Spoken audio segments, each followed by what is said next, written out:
And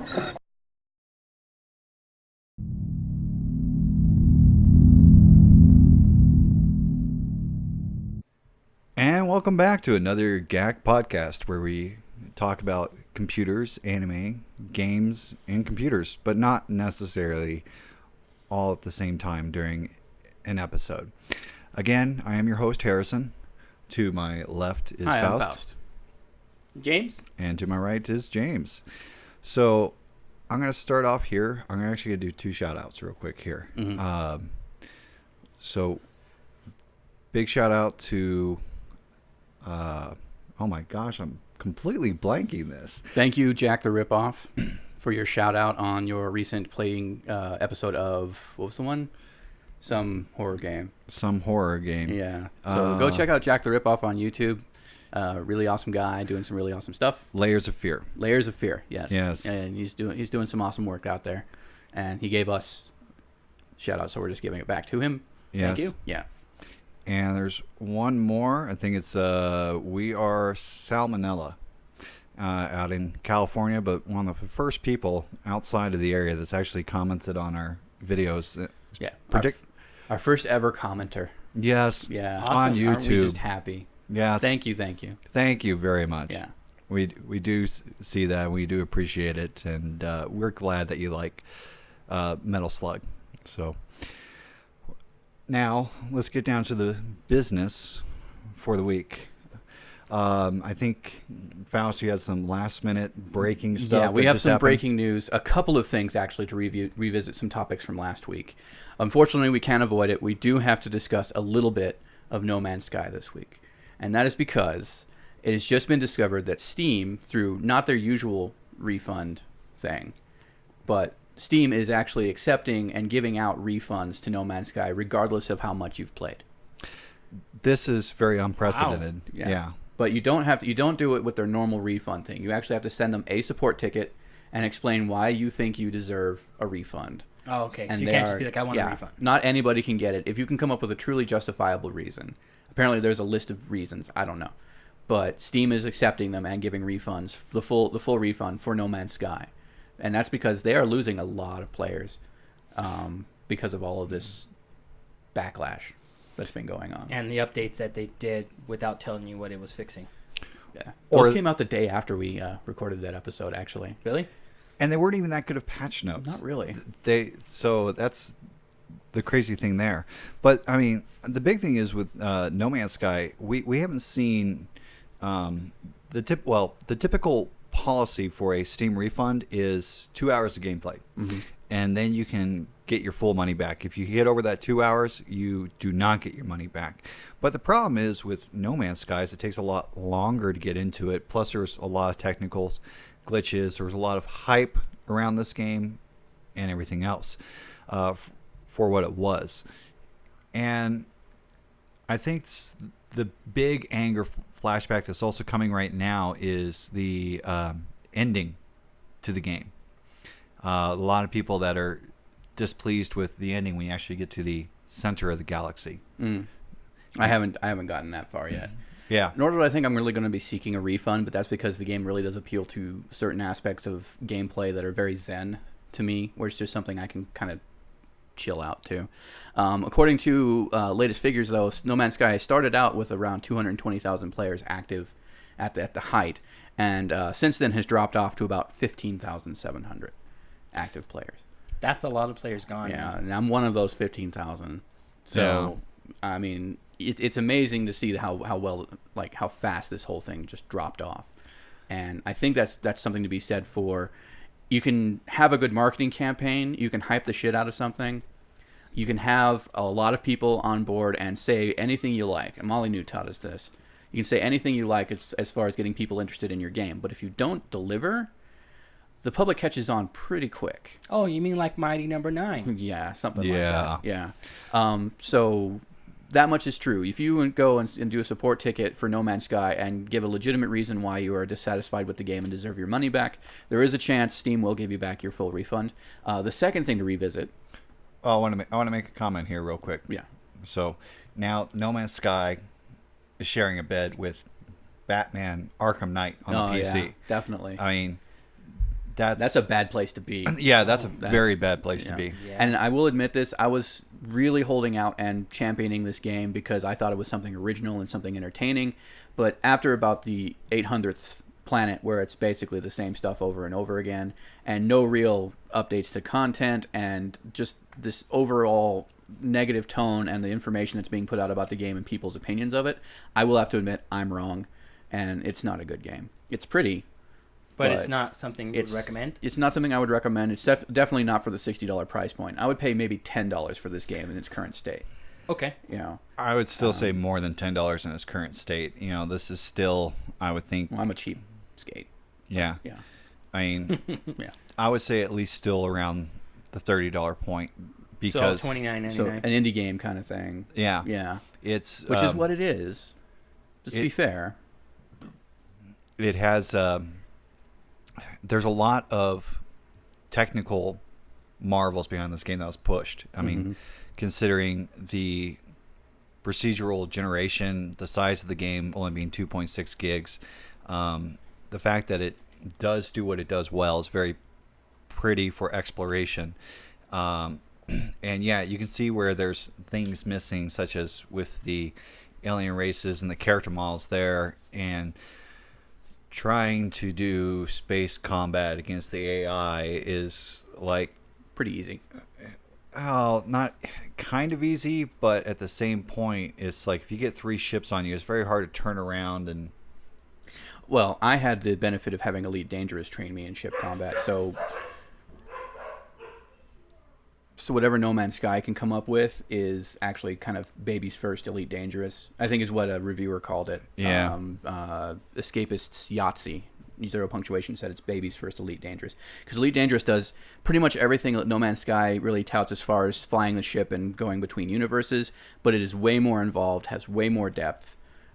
Is, you know, like landing in that game takes 6 minutes, and that's just natural control. You know, it's supposed to be, you're supposed to feel like you're flying a ship. It's supposed to give you weight. And No Man's Sky kind of takes all of that out. You just push a button and you land. You can't crash. You mean, even if you do end up crashing into, we both experienced this one of the first days. We both crashed into asteroids and stations, and the ship just kind of goes boonk and like spins out and doesn't really crash or hurt you or anything like that. Yeah. So there's a lot of things that could be a perceived threat, but it's all mental. It's not, I mean, when you actually do end up getting taken in by these threats or hurt by these threats, it's negligible. Yeah. Minecraft has more serious threats than this game does. Definitely. I mean, even the first beta version of Minecraft that I played, where I figured out skeletons can shoot through holes in dirt buildings, like that's threat. That's an actual, like, you're going to die and lose all your shit threat.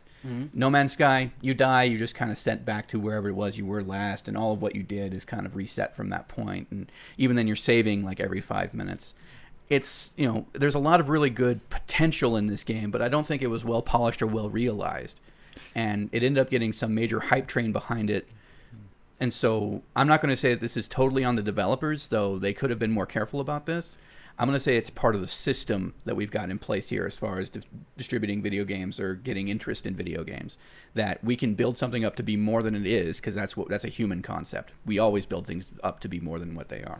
Well, I think, you know, Sony knew that people wanted some sort of space exploration, space combat game, and because Elite Dangerous is on the Xbox, they wanted to get something to kind of compete with it. right. Yeah. And it didn't help that Sean Murray was very vague with the way he was wording his answers on things, or when he was presenting things. So he left a strong impression, especially on the multiplayer. Yeah. And I think that is the thing that has tweaked people the most, is that there's actually no real multiplayer in here at all. Yeah, you know, it's co-op in the strictest sense, as you can see somebody else's influence in the world by what things are named. But it's, I mean, the first day that it was released, or one of the first days that it was released, 2 streamers actually coordinated meeting up on the same planet in front of the same NPC and couldn't see each other. Yeah, and then they did data mining and found out that there's actually no player model in the game. So I'll believe it. makes sense. You know, even though they're like, it'll be fantastic when you can you don't know what you look like, and you have to meet with other people to see what you look like and everything like this. These are like Sean Murray's words. And people did it. It's like, oh, wow. Sean Murray's like completely skates. Sean Murray could run for, you know. Yeah, he's a politician. Yeah, he could be a politician. That was amazing. We did not expect that people could meet up this fast and everything. People were like, what the hell? They couldn't see each other. That's phenomenal. They met up. We never expected it to happen that fast. Yeah, it was Sean Murray's. Sean Murray needs to run for public office. Definitely. Okay. That was some amazing spin, man. So the second thing I want to get into is going back to the Windows 10 anniversary update. Yeah. So it broke webcams. This is the first major thing that came out. The second thing was, apparently, if you have the Windows 10 anniversary update on your main system and plug a Kindle into it, it will blue screen. Really? Yeah. Now, I haven't tested this. I have my Kindle here. I have my Windows 10 machine here, one of my Windows 10 machines here. So I could probably test that and verify this for sure. But we're using that machine currently. So I have a Windows 10 machine right over there. Yeah, don't worry. We're not going to test it on camera. Right now. You know, but this is something that I just found out, like just found out, even though it's been out for about 3 days or so, that this is what's going on. The other thing is, not only does Kindle blue screen the system, but they also broke, with the latest like rolling patch for it, they broke several core aspects of PowerShell. Oh, really? They broke their own shell. That's awesome. Wow. And so what people are really highlighting this, the problem of this is because Windows doesn't really have any kind of in-house testing. They're relying on the insider testing? Yeah, the Microsoft Insider. Yeah, they're relying on insider testing, which is dangerous in its own right, but apparently it's not working because this is something that, you know, would have been caught immediately in a professional testing environment. These things could have been avoided. The webcam thing could have been avoided. And well, the webcam thing, I mean, that was just a dumb move in general. Yeah, but I mean, at least they kind of explained why they did it. So the new update no longer allows the USB webcams to use MJPEG or H.264 encoding. Instead, they're only using the YUY2 encoding, which I've never heard of. Right. And the short answer behind this is because I'm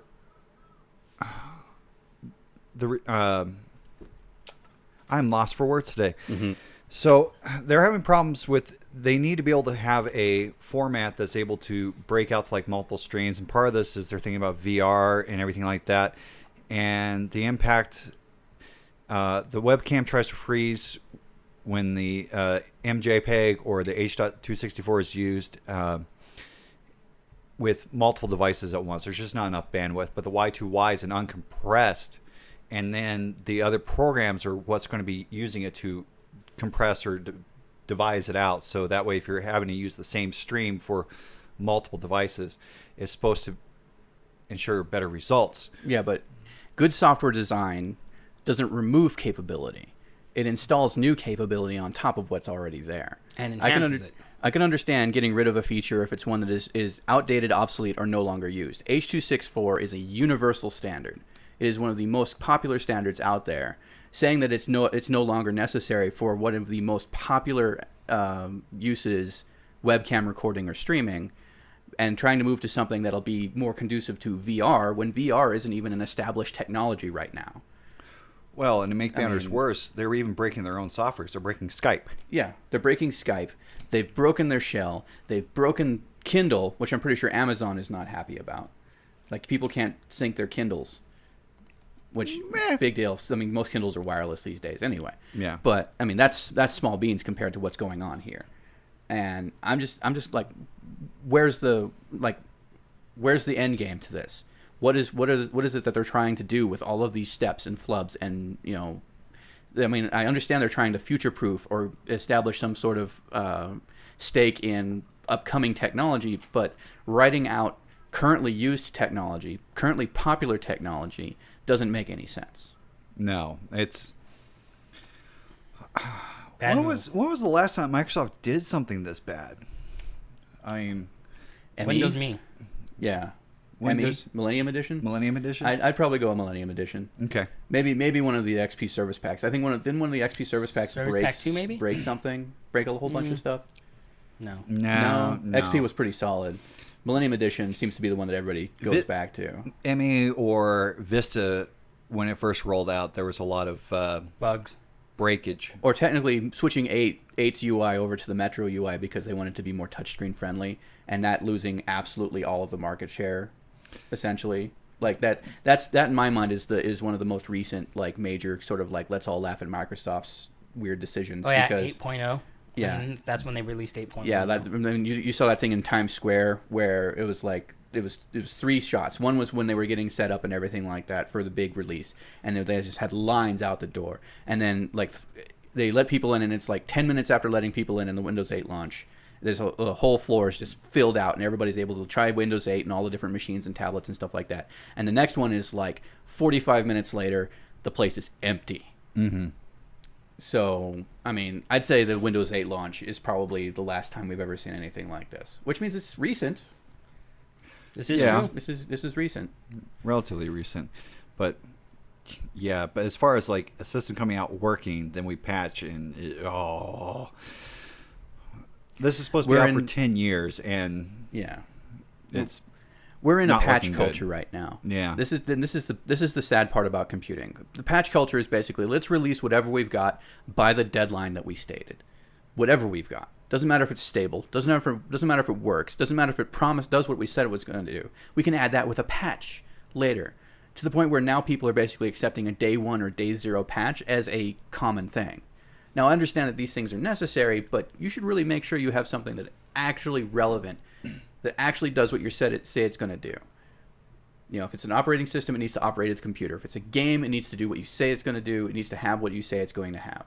right. You know, that's why I have, like, the only one that I can really say has done that is probably just as guilty as well, and that's Blizzard, because they still do that. It's going to be out when it's ready stuff, at least in my mind. I can't think of anything that they've done where they're kind of like, yeah, we'll just patch it. Maybe StarCraft 2. No, that was still a solid game. That was a solid game. That was still a solid game. Yeah. See, like Blizzard is you know the one that's kind of setting the example here that everybody's ignoring. It'll be out when it's ready, when we are done with it, when it's there. But I think Bethesda kind of tries to do that kind of thing too, but they kind of fall short. Like we expect them to be buggy, the Bethesda RPGs. We expect those things to have some really nice glitches, but you know, expecting that and accepting that is a bad thing. Because we're just saying, you know what, you can bring this shoddy, unfinished crap to the market, and we'll buy it up. Well, the other thing with Microsoft here, especially PowerShell being broken, I'm surprised to hear that PowerShell was broken, because what I saw this last week was that Microsoft has now put out PowerShell as open source. So that means you're going to be able to use it on Linux and Macs also. And I think part of this is trying to get a larger reach with the PowerShell and get it to be used a lot more. But if part of the break was trying to get this thing to be open source, then they've done a poor job. Yeah, so specifically with the latest cumulative update for the anniversary, which was released about 4 days ago as of recording on the 23rd, it breaks 2 key features, which are desired state configuration, which deploys configurations to systems, and then implicit remoting, which is for using PowerShell commands that are installed on remote systems. You know, these 2 things, if you have this cumulative update, which is some big long number, I'm not going to say, you can look it up, then these things, and you're reliant upon these things, you're going to have a bad time, is basically what's going on. I personally, I mean, if I do use PowerShell, it's really way far in the background. I don't really touch this kind of stuff because I don't work in a development environment. But, you know, this is a computers podcast. It's not just video games. It's not just collectibles or anime. It's, you know, so mentioning this kind of stuff is important for those people in development space. Yeah. And for those people who aren't, this is also important because, you know, if they are willing to do this to the developers, the people who are making the apps and games and stuff that you enjoy, what are they willing to do with the games? Yeah. So those are the 2 things that we needed to touch on initially as just revisits, because this stuff came out, and oh my God, you know, guys, listen, we need to talk about that. So what else do we have going on? Let's see. What do you got, James? Well, I've been watching a lot of anime. Okay. So So I've been what have you been watching? One Punch Man, Okay. which is Darling of the internet. Oh yeah, that's like been very popular. So I've been decided to take a look at it, see what it's about. So what is this One Punch Man? One Punch Man is about a superhero. It's he is so powerful that nothing can challenge him, and it was essentially since nothing can challenge him, he's bored. So he's going around as a superhero, trying to find something that can be a challenge to him. Okay. And you're just following him around through the entire time, and he defeats everything with one punch. As the Literally, name would suggest. As the name would suggest, one punch. You know, so how do you actually have any story behind this? Because it sounds like the whole thing is, I'm just going to walk up and punch something. I win. Yeah, pretty much. It's a comedy to me. I've only seen half of it because it's not on like the medias I like to use. So I mean, so far as from what I could tell, it is just a superhero walking around defeating bad guys to help save a city. Yeah, I think the reason the internet fell in love with it more often than not is the visuals that are involved there. It's just showing off how badass he is. And I think that the bait really for this series is setting up exactly how One Punch Man is going to use one punch to defeat whatever enemy that it comes up against. And he's not like your standard superhero because he's already powerful. He's just bored now. So now he has to find something that can challenge him. Okay. And instead of like the standard superhero ones where it's just like, I have to save the city because With my great family power- died. Yeah, with great power comes, Yeah, I must exactly. protect my farmland. Exactly. And, There's none of that. It's the opposite. He's already powerful, and there's nothing that can defeat him. That's why I watch it. It's really there. I don't really think of it as a major story because there's a story there, but it's just So it's Superman when he's bored. basically. pretty much That's what it sounds like. Okay. So So that's One Punch Man. how many episodes are there in this? 14, I believe. Not a lot. Okay. Yeah. So you got There's not a lot. There's probably more than 14, but I've only seen about like maybe 8, 9 because, like I said, it's not on the normal media I go to. Yeah. And it's a relatively recent one, right? Yeah. Yeah. That's a relatively recent one, and that's not on Crunchyroll, so I'd be watching it there. So Okay. what have you been watching to cleanse your palate beyond that? The pet, what's the name of that one? The Pet Girl. I can't pronounce that last part. the pet girl. The Pet Girl of Sakurasu. Yes, there you go. Oh God, Sucker. this looks awful. This is essentially, it's really awful. This is like it's just a comedy. It's high school kids taking on. So you're watching two comedies back to back. How are you cleansing your palate? This is like eating. Well, one's an action comedy, and the other one's Yeah. your generic anime comedy. Oh, okay. So it's like eating action. chocolate or dark chocolate. I see. You're still not cleansing your palate. Anyways, the pet girl. I thought you were the one supposed to give me a hard time today. Yeah. This guy is. How Yeah. How far in did you get? And that one? Yeah. I'm about episode 14 14. out Okay. of 27. Out of Okay. 27? Mm-hmm. 27 episodes? Yeah. Maybe season 1. Okay. Mm-hmm. So who is the Pet Girl? Yeah. Honestly, I still haven't found that one. I don't You- think they there really don't is tell a you? pet girl. It's Yeah. just, come on. It's a high school thing. It's all revolving around a high school, man. Mm. You know, it's kind of like Tenchi Universe. Anime Tenchi kids in Muyo. high school. Yeah. They defeat whatever demon with the power of love. and friendship. Yeah, Love and it's friendship. like they're high school Yeah. students, but they all have 3 careers. One's a bounty hunter, the other one's There's some no sort of bounty hunter in vampire. here, but, you know. Yeah, it's just bound to happen. They're all talking about club and summer festivals while they're like fighting While they're forces from the Netherverse and dealing with their own personal demons. Okay, Yeah, so pretty this much. so what makes this stand out? I like the way the development of the main character Mm-hmm. versus everyone else because it kind of reminds me of a hint of Tenchi Muyo, Oh yeah, but because I love Tenchi Muyo, all of Tenchi Muyo. on that we can agree. Yeah. Yeah. And so this kind of reminds me of that. And the main character, I like that he's not just a whiny person. Main character So he. yeah, the main, of course, the main character. So I'm a is little guy. confused here because, and I know that these synopses are bullshit. I worked in a video store for a long time. I read the backs of videos, like DVDs and, Right? and VHSs Where for they a long gives time. you like this small. And even the ones that I love, like even the movies that you love that you take off your shelf every single time, read the back. It's the shittiest way to present that movie. And so, take this with a grain of salt. So it says, one day, Masahiro Shiina, a cute, innocent girl who's also a world-famous artist, moves into the dorm. Sarada thought he needed to protect Masahiro from the strange people living in the dorm, but she had her own incredible secret. She's bankrupt of the ability to live on her own. Who wrote this? Okay, so- Crunchyroll? It's not Crunchyroll. That's not Crunchyroll. No, that's from Crunchyroll, right? This is there. on Crunchyroll's Yeah. More Info tab. Yeah, that's on the Yeah. info tab. It also could be on the back of the DVD. It could be. So she gets lost whenever she goes outside. Her room is a constant mess, and she can't even pick out her own underwear, let alone put them on. Wait a minute. Okay, so it's not that. Japan. You are right. That is a bad description for it. Essentially, she's a famous artist, but she has, like most intelligent, smart people in the world, they don't have no social skills. They don't know how to do common things. They're very intelligent people.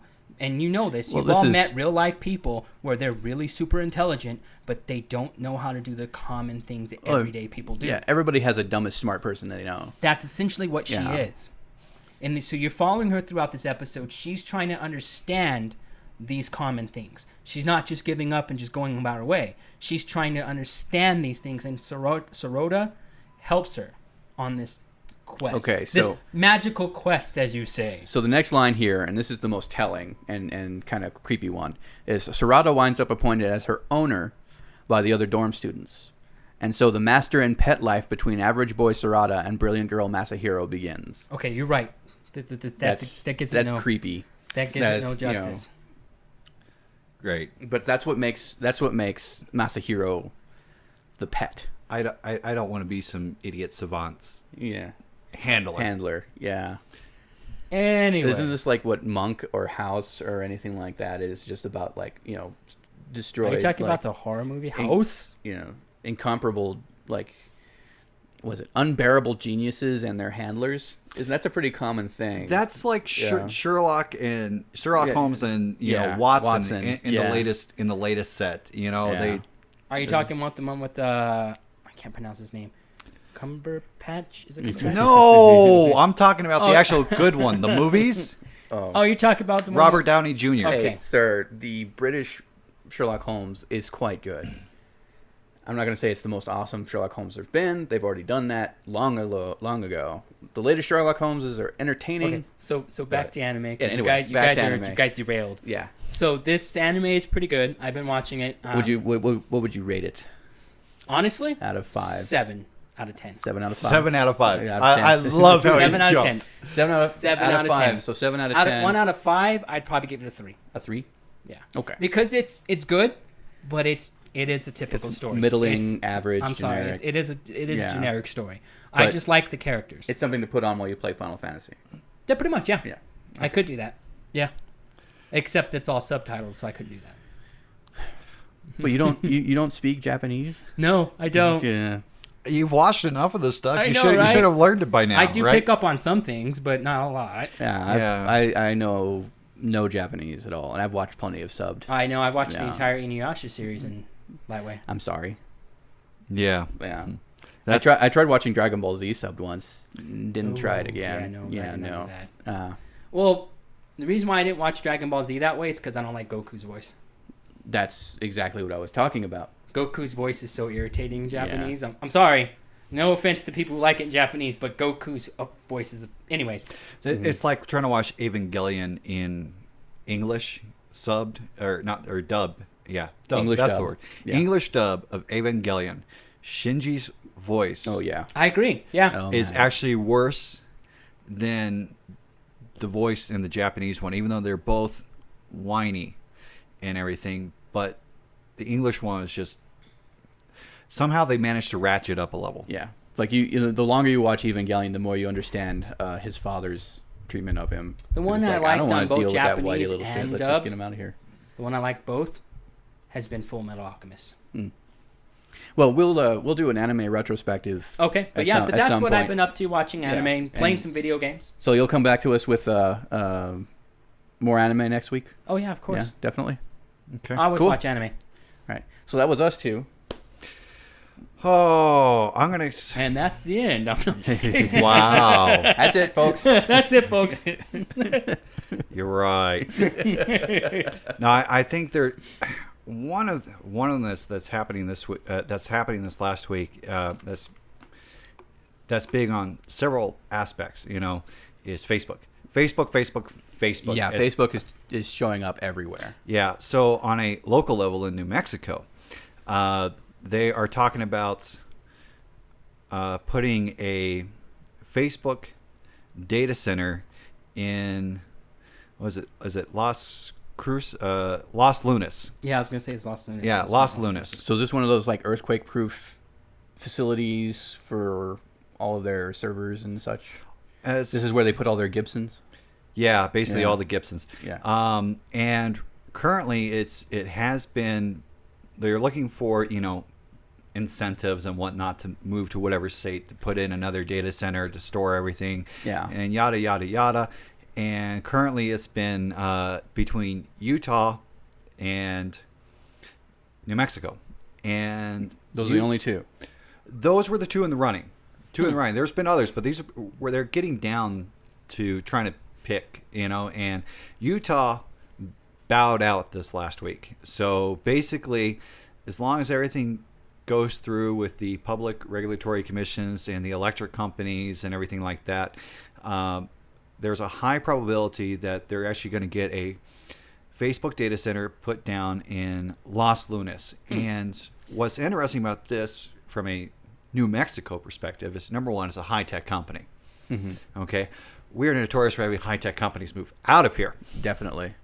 Or not even coming in, because Or like looking at us and going, nope. This is why I'm reluctant to really get excited until they actually open the doors on this thing. Mm-hmm. Is because we lost Tesla's Future City contract. We've lost Tesla. We've lost Intel. Intel's losing interest in us. Microsoft. Microsoft we lost, yeah. Yeah, I mean we have a long history of It's like, losing tech companies, but we're still here, guys. Yeah, we have data centers. We have data centers here, and they're starting to become a little bit more high tech. And they're starting. Somebody in this state, from a legislative aspect, is realizing, oh, hey, we need to do more than just cater to the movie people. Okay. Yeah. So Because movies, let's face it, the movies. The only reason they come here is because they either want to film something wastelandy, dusty, or western, and Yeah. those movies come along in cycles. They're not shooting those constantly, and so trying to appeal to an industry that's only going to be here a fraction of the time versus a tech industry which is full-time jobs all year round. yeah, Seriously, that's the smart move, is trying to get more tech companies in. Yeah. I was really pissed when we lost Tesla, Me too. of all things. yeah. I kind of saw that going to happen, but let's go back to the actual Facebook one. So the nice thing is if they manage to get this put together, they're looking. It's going to take several years to actually build it out, and it's going to cause they're projecting around 200 to 300, maybe 400 construction jobs for the 2 or 3 years, and then they're going to start with around 60 high-tech positions when they open. And they're talking about expanding from there.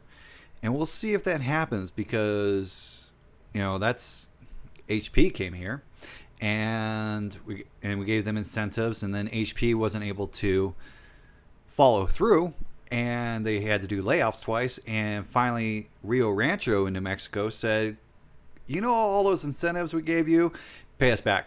You're not filling your part of the contract. But we'll see if Facebook manages to keep up there. And the other thing, this was crazy this last week, is Facebook announced that they are going to put together a game development and game platform for the desktop to compete with Steam. And I went, oh dear God, no. You had me until compete with Steam. Yeah, right? Like, I knew Facebook was going to be doing something to break into the video game verse. It was only natural when they got Carmack and the Oculus Rift.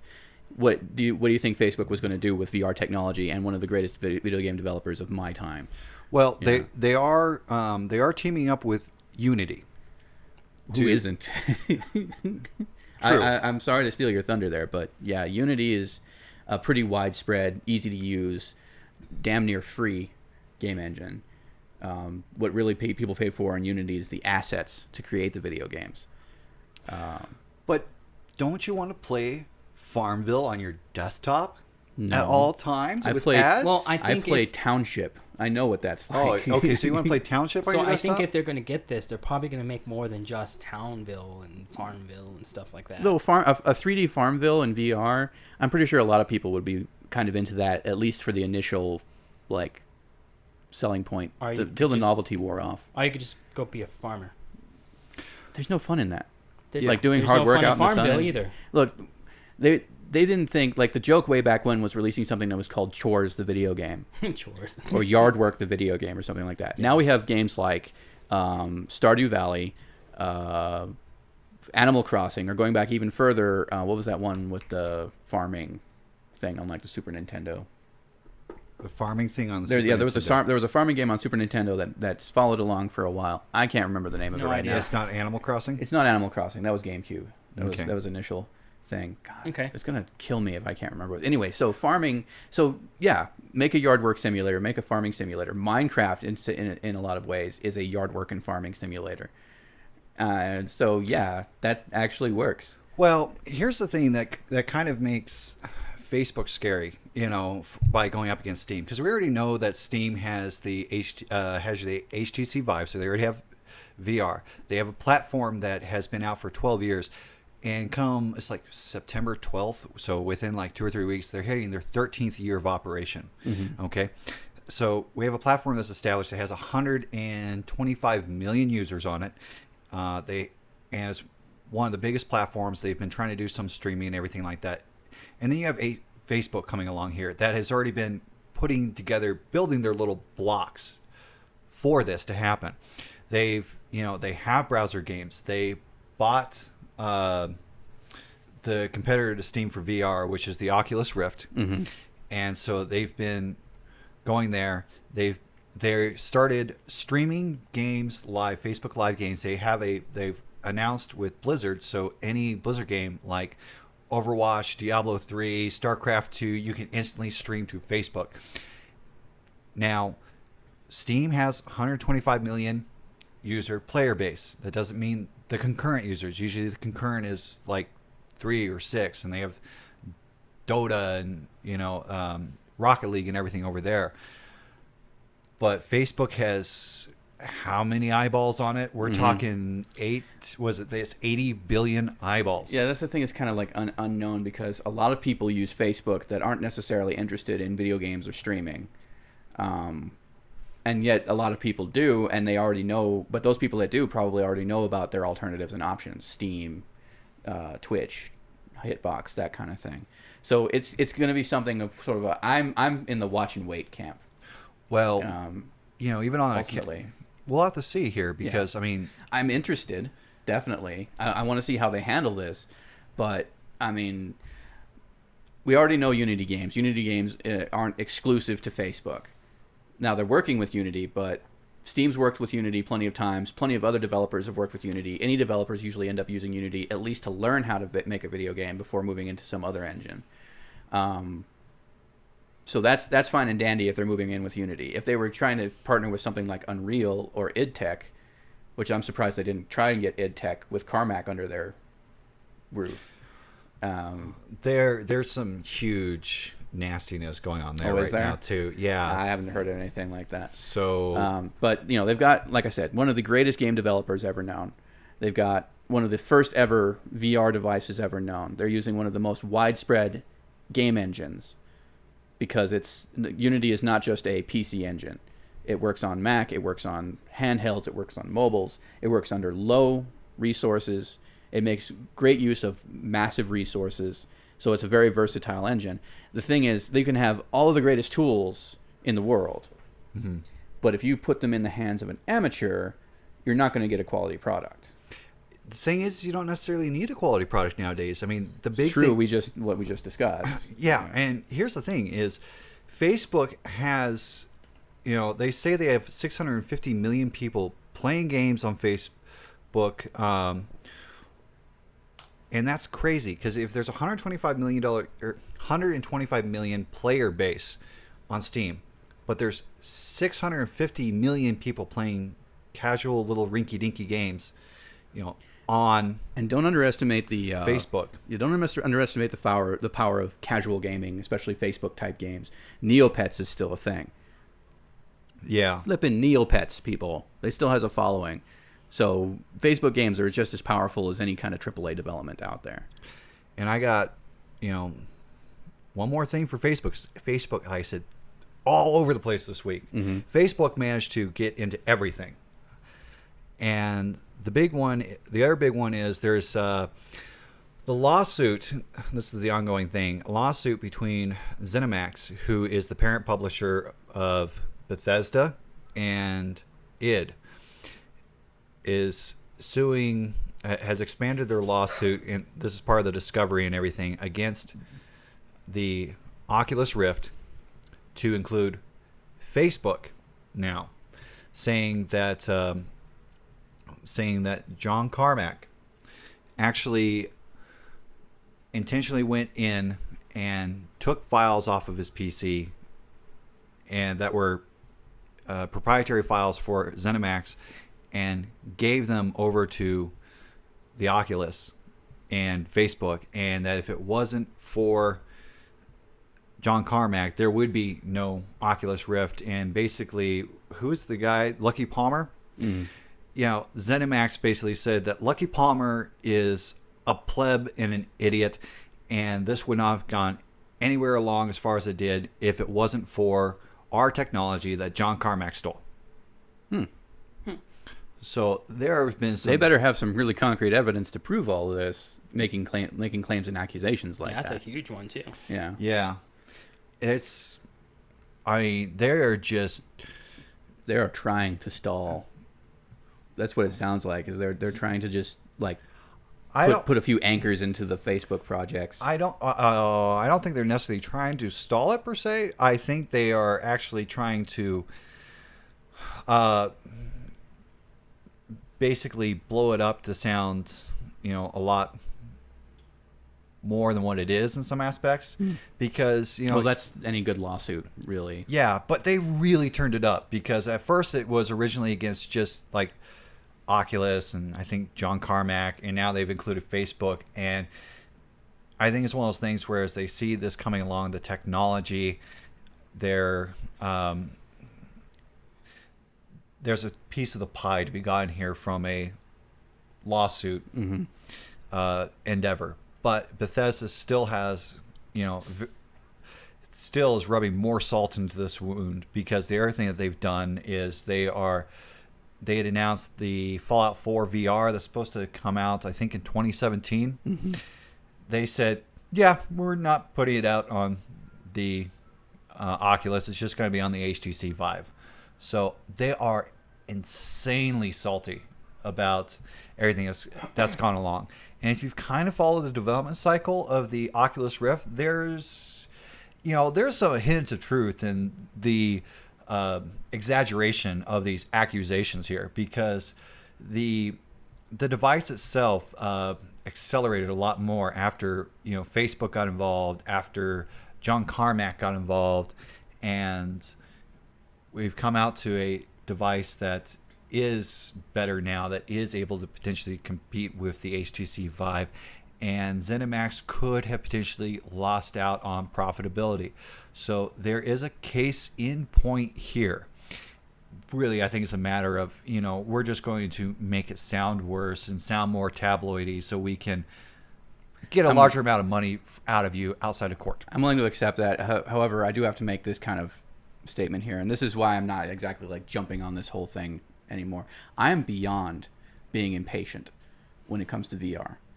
This is something I was watching since Oculus was first crowdfunded, before they even got sold to Facebook or anything like that. I was waiting and waiting and waiting, and I watched the development kits come out, and I watched the videos for VR and saw the way that was being implemented, and that wasn't exactly like exciting or anything like that. And then just to hear this kind of thing where every company is trying to be the next big thing that ends up in the living rooms of absolutely everybody, and all of the stuff you have to go through, the technology you have to buy, the upgrades you need to do, the games that you get to play because of that.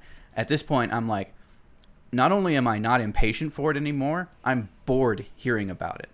You guys had the opportunity to be the next big thing, the next big wave, but because you ended up all just miring yourselves in the mud of saying who's going to be first or who's going to be on top about it, now I don't care. Now I'm into that. I'm old enough where it's like that's some newfangled technology that those darn kids are going to be playing with, and I could give a shit less what you do with it or what comes from it, because I still have emulators and all of my old video games and all of the things that I still need to play. I have 300 games at home that don't need any of this shit, that I haven't played, that I haven't beaten. So, you know what? I'm tired of VR. I haven't even used it. I haven't looked at it. I'm done. You came really close to graybeard millennial shouting at the internet. Yeah, if I had a walking stick, I'd be shaking it. Like, you know, I just get tired of it when, you know, they needed to push this thing to market way faster than they have been. It needed to be out and in every living room by now in order for me to say that it's actually successful. Now they have a chance of being a marginal success, and that's because the market is flooded. I think we're we're still in an early adopter thing. It's been overhyped, and it's just like 3D movies and 3D televisions got overhyped for a while. Then 3D movies and everything in the home kind of like fell off. I knew 3D technology was a sham the minute I heard about it. 3D's nothing new. It's been in cinema since the 80s easily, with the spectroscopic glasses and everything like that. And it's been in 3D in a picture sense has been around since early 20th century. So this is just trying to take a technology that already exists and put a fresh face on it and say, ooh, isn't it all pretty and everything. Stereoscopy is nothing new.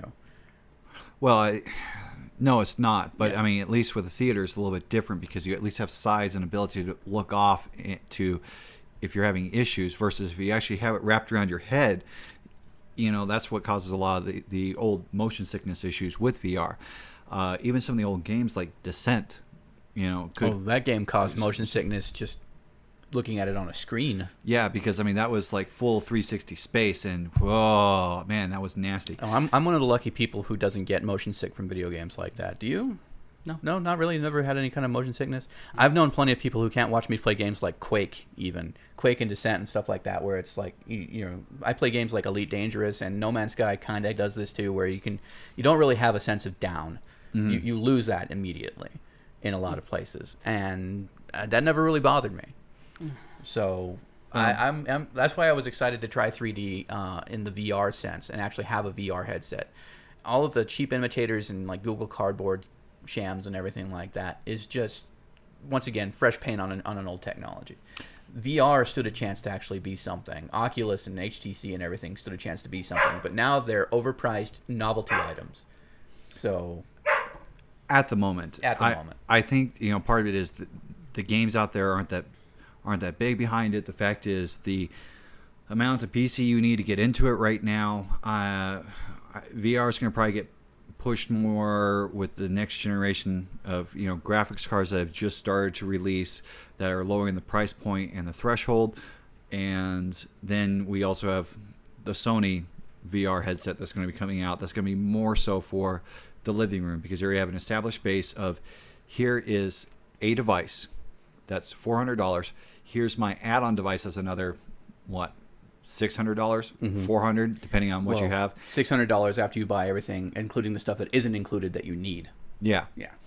But at least that's all one uniform platform, versus you're looking at $800 for an Oculus or an HTC Vive, and then the video card to support it. Yeah. The system to support that video card. Yeah. I think there's going to be a little bit more. Sony is going to probably help push this more, the VR, especially with the developers in the bigger name brands. I think they're talking about, for the umpteenth time, because we know it's been done before in 3D and VR, is, oh no, we got Star Wars again. They're going to do something like that. But I think next year is going to be a little bit better. It's just the media has gone, into such a hype train with everything that it's just ruining stuff. The media hype from companies is ruining VR for a lot of people, and just as it did for No Man's Sky. Yeah. So I think the takeaway lesson from all the things that we discussed here is hype is bad. Yes. Marketing and everything has existed as a way to get you to buy stuff that you don't necessarily need or make you want things that you didn't want before.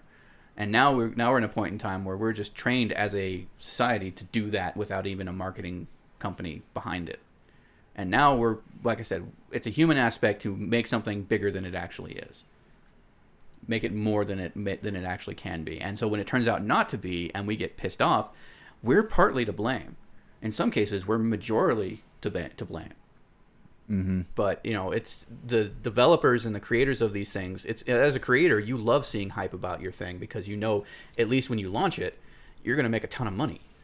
It's going to be successful whether it's good or not. But that shouldn't be that way. Yeah, the thing is, giving into the temptation of just putting out whatever you have by deadline because you want to capitalize on that hype is probably a bad idea. As successful as it makes you feel, in the long run, it doesn't help you at all. Yeah, and I think, what was it, Final Fantasy 15 got pushed back because of the fallout from the No Man's Sky hype. Mm-hmm. So that got pushed back. They're like, oh, crap. Yeah, to like November, because they're just like, oh, okay, we were going to release here in September, but yeah, we're going to pedal it back some. That's Square Enix looking at the market, looking at what happened, and kind of reacting and going, oh shit, we're gonna say what you like about Square Enix and stuff. They are really good about gauging fan reactions and not necessarily coming out with stuff that's customized to the fan base, but at least they can tell when the fan base is going to rip them to shreds if they do something. Yeah, most of the time. They've made mistakes. Everybody's capable of making mistakes. Another one that's really interesting to revisit in this last few minutes and everything like that. Oh, this is another hype train thing. This is another kind of hype train thing, and this is sort of like a proved point, nail in the coffin kind of thing.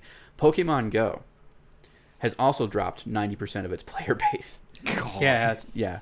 They have lost a lot. Even though they just came out with a nest system that probably makes it more likely for you to get rare Pokemon and things like that, the major surge of players is over and done with. And so what you're seeing now are you're seeing the actual fan base that was going to hang on to it. It became a phenomenon. It's no longer a phenomenon. People are still playing it, just nowhere near as many people as you would see. I don't see public places clogged with a bunch of people staring at their phones, swiping up, trying to catch the whatever Pokemon happens to be there. Yeah, I think I saw something about that this last week. What is it? They're reporting that in July they had almost 45 million daily users, mm-hmm. but the figure appears to have shrunk to by more than 12 million since the beginning of August. So you're looking at losing 30 million said players. I mean, yeah, you just lost 3/4 of the initial player base. Yeah, but Niantic's happy, Nintendo's happy. They already made their money. Oh no, so they went from 45 to 30 mil. So 30 mil is still big. Yeah, but a 10 million, 12 million drop off inside a month. Inside a month is huge. Yeah, I mean, if Blizzard World of Warcraft had a 10 million drop off, spike like this, they'd be done. There would be, it would be the end of Warcraft. Yeah. No, they had a huge drop at one point, and it didn't. They've had drops every single release. They're not exactly they're one of the more popular MMOs out there, but that's because they have an avid player base. I'm saying, well, they have drops, but not, I think, of some of the percentages we've seen with things lately, such as Pokemon Go and No Man's Sky. Mm-hmm. I mean, they're percentage-wise. See, No Man's Sky is when the hype gets started before something. Pokemon is what happens when the hype just picks up because of what you have is. It's because it was Pokemon on your phone that you could go out and wander around like Ash and catch Pokemon like Ash. And then they missed the part about battling the Pokemon, trading the Pokemon, collecting the Pokemon. Right. I mean, battling other players. And the fact that, they're like, well, we have the original 150, but we're going to release the other 900 Pokemon over update time.